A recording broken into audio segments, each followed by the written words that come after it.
Hello everyone, welcome to Textbook Super Coaching for bank exams, and today I'm going to discuss one important thing with you, and that thing is called as a SBI clerk का promotion policy.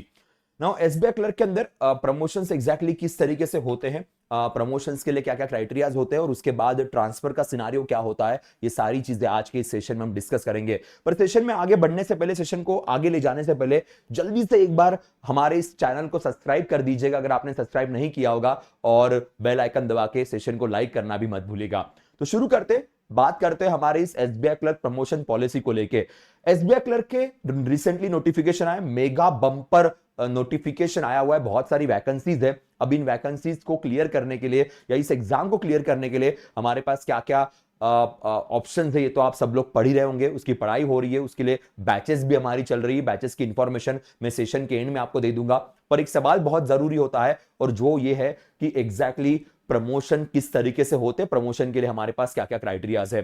तो सबसे पहले SBI clerk join करने के बाद SBI आपको दो options देती है प्रमोशन के लिए। एक ऑप्शन होता है कि आप पूरी जिंदगी क्लरिकल कैडर में ही अगर रहते हो तो उसका एक प्रमोशन का सिनेरियो अलग होगा, वो आपके एक्सपीरियंस, आपके सीनियरिटी के हिसाब से आपको मिलेगा। तो अगर आप केवल क्लरिकल में ही रहना चाहते हो पूरे लाइफ, तो वो भी वहां पे भी एक प्रमोशनल स्कीम आपके लिए रहेगी।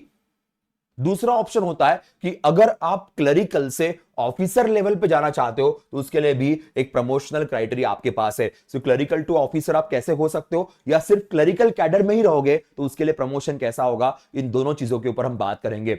सबसे पहले बात करते हैं कि अगर आप केवल क्लरिकल पोजीशन पे ही रहना चाहते हो पूरी जिंदगी, तो उसके लिए क्या सीन रहेगा। अब बहुत लोग सोचते हैं कि सर ऐसा कौन करना चाहेगा। बहुत सारे लोग होते हैं जिनको शायद दूसरे स्टेट में ट्रांसफर नहीं चाहिए, या जिनको शायद ट्रांसफर जो है वो अपने स्टेट के स्टेट में ही चाहिए, क्योंकि क्लरिकल में जब आपकी ज्वाइनिंग होगी तो आप उसी स्टेट में रहोगे। एक बार आप ऑफिसर बन गए तो आपका ट्रांसफर पूरे देश में कहीं भी हो सकता है। तो इसीलिए कई बार लोग चाहते हैं कि हम उसी पोजीशन पे रहे या उसी क्लरिकल कैडर में रहे। तो अगर आप क्लरिकल कैडर में ही रहना चाहते हो तो उसमें 10 साल के बाद, आफ्टर 10 इयर्स, आपको सीनियर असिस्टेंट का पोजीशन मिल जाएगा। आप ज्वाइन करते हो जूनियर एसोसिएटेड के तौर पे, क्लर्क के तौर पे, तो 10 साल की नौकरी के बाद आप ऑटोमेटिकली सीनियर असिस्टेंट बन जाएंगे। उसके बाद अगर आपकी नौकरी 20 साल की हो जाती है तो आप उसके बाद special assistant, after 20 years of service, 20 साल के सर्विस के बाद आप स्पेशल असिस्टेंट कैटेगरी में जाओगे, और 30 साल के सर्विस के बाद आप जो है वो सीनियर स्पेशल असिस्टेंट, इस कैटेगरी के अंदर आपका प्रमोशन हो जाएगा। तो 10-10 साल के बाद प्रमोशन आपको देखने को मिलेंगे। तो पहले 10 साल के बाद सीनियर असिस्टेंट, दूसरे 10 साल के बाद स्पेशल असिस्टेंट, तीसरे 10 साल के बाद आप यहां पे बन जाओगे सीनियर स्पेशल असिस्टेंट। तो ये यूजुअली आपका प्रमोशनल क्राइटेरिया है। तो एसबीआई के वेबसाइट पे ये मेंशन किया गया है कि यहां पे आपकी स्टार्टिंग होगी, उसके बाद रैंक 2 और रैंक 3, और उसके बाद रैंक 4 सीनियर स्पेशल असिस्टेंट जो है के। तो इस तरीके से ये आपकी रैंकिंग आगे बढ़ती है। तो यहां तक आपका प्रमोशनल क्राइटेरिया होगा जो उनके वेबसाइट पे मेंशन किया गया है। अब दूसरा जो बड़ा पॉपुलर प्रमोशनल क्राइटेरिया है जहां पे आप ऑफिसर बन सकते हो, तो एसबीआई क्लर्क बनने के बाद 2 साल के बाद आप एलिजिबल बन जाओगे ट्रेनिंग ऑफिसर एग्जामिनेशन के लिए। सो विद इन 2 इयर्स आप इस एग्जामिनेशन के लिए एक बार आप एलिजिबल हो जाओगे। एक बार एलिजिबिलिटी आने के बाद जो है आपको ट्रेनिंग ऑफिसर कहा जाएगा, training officer. So training officer is equal to the probationary officer, जो पीओ होता है ना, उस लेवल पे आप आ जाओगे, TO that is training officer level पे। पर उसके लिए आपको एग्जामिनेशन क्लियर करना जरूरी है। अगर एग्जामिनेशन क्लियर कर ली तो फिर आप ऑफिसर कैडर में जाओगे, और जो ऑफिसर कैडर के प्रमोशंस होते हैं, सैलरी होती है, बेनिफिट्स होते हैं, ट्रांसफर्स होते हैं, वो सारे मिलना शुरू हो जाएंगे। तो क्लरिकल कैडर से आपका प्रमोशन ऑफिसर लेवल पे हो जाएगा इस एग्जाम के बाद। अगर एग्जाम क्लियर नहीं होती है तो आप वापस एक बार नेक्स्ट ईयर दे सकते हो, नेक्स्ट ईयर आप एग्जाम दे ही सकते हो, एग्जाम देने में कोई दिक्कत नहीं होती है, तब तक आप क्लरिकल ही माने जाओगे। एक बार एग्जाम क्लियर कर ली तो आप मिडिल मैनेजमेंट ग्रेड स्केल में आ जाते हो, फिर उसके हिसाब से आपको ट्रीट किया जाएगा। तो एक बार अगर आप जूनियर एसोसिएट से ट्रेनिंग ऑफिसर बन जाते हो एग्जाम के बाद, फिर उसके बाद प्रमोशंस देखिए, deputy manager, manager, chief manager, assistant general manager, deputy general manager, इस पोजीशन तक आप प्रमोट हो सकते हो। इसके ऊपर भी पोजीशन होती है, पर यूजुअली जो जूनियर एसोसिएट है वो एट द मैक्स इस लेवल पे प्रमोट हो सकता है, ऐसा एसबीआई ने मेंशन किया है। Rarest of the rare condition में आप इसके ऊपर भी जा सकते हो, but at the maximum time 90% time आपका प्रमोशन इस लेवल पे रहेगा, डेप्यूटी जनरल मैनेजर, ये उनका कहना है, अगर आप क्लरिकल से आगे बढ़ते हो। यहां पे आने के बाद आपके ट्रांसफर ऑल ओवर इंडिया कहीं भी हो सकते हैं, आपको ऑफिसर की तरह यहां पे ट्रीट किया जाएगा, तो ये भी एक फैक्टर आपके लिए बहुत जरूरी है।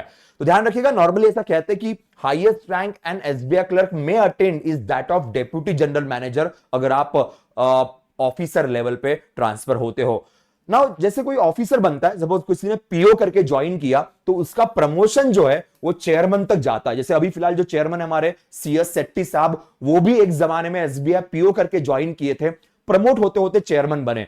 क्लरिकल से जब आप प्रमोट होगे, ऑफिसर लेवल पे प्रमोट होगे, तो आपका मैक्सिमम यहां तक हो सकता है, इन सम कंडीशन आप यहां भी जा सकते हो, तो ये भी एक क्राइटेरिया यहां पे मेंशन किया गया है। सो ये है हमारे promotional criterias when it comes to the SBI clerk as well as SBI PO की भी यहां पे मैंने आपके साथ बात कर ली है। अगर आप कुछ एग्जाम्स देते हो, जैप कैप जैसी एग्जाम्स, तो प्रमोशंस में और आपको बेनिफिट मिलेंगे और जल्दी आपके प्रमोशंस होने के लिए आपको हेल्प मिलेगी, ये फैक्टर ध्यान रखेगा। दोस्तों हमारी एसबीआई क्लर्क के लिए एक स्पेशल बैच स्टार्ट हुई है वेटरन्स के लिए, जो एक्स सर्विसमैन है उनके लिए, एज वेल एज एक बैच है जो बाकी सभी के लिए स्टार्ट हुई है। तो एक बार मैं बैचेस की तरफ जाता हूं, बैचेस की थोड़ी इंफॉर्मेशन मैं आपको दे देता हूं कि हमारी कौन सी बैचेस है, इसमें आप एनरोल कैसे कर सकते हो, और फिलहाल हमारी ऑफर चल रही है, फाइनल काउंटडाउन ऑफर है, जहां पे आपको 90% तक का ऑफ मिल जाएगा। तो अगर आप एसबीआई क्लर्क में एनरोल करना चाहते हो, तो एसबीआई क्लर्क की सारथी बैच हमारी स्टार्ट हो चुकी है। इस सारथी बैच के अंदर हम आपको प्री और मेंस दोनों के लिए गाइड करेंगे। सो ये बैच आपके लिए बड़ी इंपॉर्टेंट है, तो ये भी ध्यान रखिएगा, will be really very crucial for you. इसमें प्री मेंस दोनों को इंक्लूड किया गया है। अगर आप एक्स सर्विसमैन है, तो एक्स सर्विसमैन के लिए हमारी वेटरन बैच स्टार्ट हो गई है। सो एक बार वेटरन बैच की तरफ भी हम जाते हैं, वेटरन बैच के ऊपर भी बात करेंगे। So just one sec, fine, मैं यहां पे डायरेक्टली सर्च में डाल देता हूं, क्योंकि हमारी वेटरन बैच जो है वो भी आपके लिए काफी इंपॉर्टेंट रहेगी।